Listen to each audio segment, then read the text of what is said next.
The puzzle of what brought down a Russian airliner over Egypt remained far from solved today. U.S. officials said images shot from space may contain clues to why the plane broke up on Saturday, killing all 224 people on board. Paul Davies of Independent Television News reports on the day's developments. Stretcher bearers formed a guard of honor as the bodies recovered from the wreckage in the Egyptian desert finally completed their journey home to St. Petersburg. This is a city in mourning, and there are more painful days ahead. Relatives have been arriving at the morgue to give DNA samples to help in the grim process of identification. Russian officials have been giving a daily update on the recovery operation and the spread of wreckage on the ground. But still no hard information on whether this was an act of terrorism. Bereaved families are having to make do with rumours. The latest clues are all unconfirmed. Russian media is reporting that unusual sounds were recorded by the plane's black boxes. American sources say their spy satellites detected a strong heat flash, which could have been an onboard explosion. And there are reports of mysterious debris at the crash site, said not to be part of the plane. It's hoped examination of flight recorders due to start tonight could turn rumours into answers. All that's known at this stage is that the Russian Airbus appeared to break up in mid-air after leaving the Egyptian Red Sea resort of Sharm el-Sheikh, and that all 224 on board perished.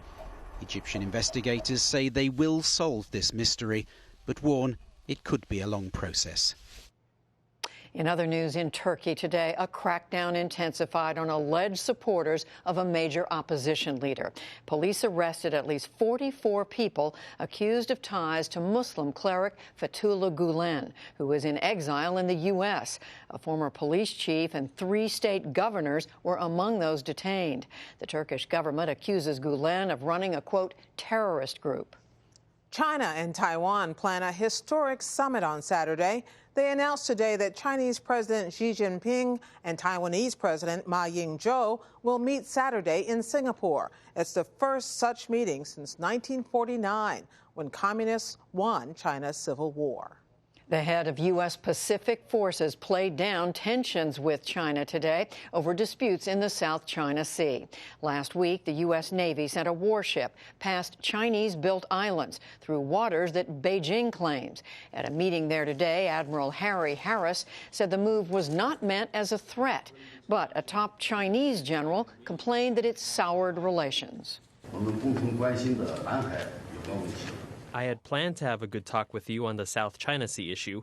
However, regardless of the solemn representations of the Chinese side, the incident has created a disharmonious atmosphere. We are resolute in our determination and will to safeguard our sovereignty and maritime rights.